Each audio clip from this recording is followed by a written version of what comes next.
هوشیری دره د بر دیر یوه زړه راښکونکې سیمه ده چې د کوزه دیر تیمرګرې نه څه 40 کیلومتره د چترال په اړخ آباده ده. غرونه شنه او د نښترو په شمول د چینارونو ډک دي او دغه درې ته تیریدونکی سړک د غره په لمن کې جوړ شوی، خو سړک یې ځای په ځای کچه دی. بازارونه یې واړه دي، خو بیا هم د سیلګرو دپاره پکې په حکومتي کچه هیڅ رقم سهولت نه دی ورکړل شوی.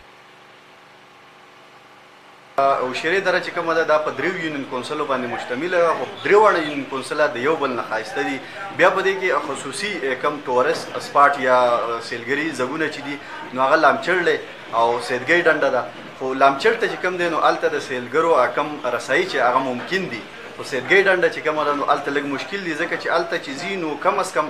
شپږو نه واله 8 غنټو پورې پیدل سفر کوي. سهیل خان یو زده کوونکی دی او هغه وایي چې هر کله د هغوی میلمانه راشي د هوشیری درې چکر ته یې خامخا بوځي، ځکه هغوی په خپله خو د میلمنو راتګ ته ډېر خوشحالیږي، خو زیات په خوشحاله هله وي چې د حکومت لخوا سرکاري ریسټ هاوس یا د آرام ځایونه هم جوړ وي.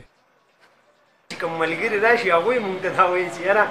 بلکل لا خو جنت دی، د جنت یوه ټوکړه ده، خو دا لاره ورته پولیس ورات باندې تللې. نو واقعي زموږ روډ چې کوم دی تاسو ولیدو، تاسو هم پرې راغلی، نو زموږ روډ د دې لایق نه دی چې ټورسټ راشي، ځکه چې ښکته خلک خو ځان سره غټ غټ ګاډي نه ساتي، زموږ خو دلته ژوند دی غټ غټ ګاډي ساتو. بیا دلته کې د هغوی د اوسېدو لکه زموږ غټ مشران نه دي، حیدر خان یو جلسې له راغلی و، داسې هغوی دلته پاتې کېدل غواړي، نو بیا زموږ سره سرکاري ګیسټ هاوس یا PTDC هوټل د حکومت د طرفه یا د ټوریزم ډپارټمنټ د طرفه دا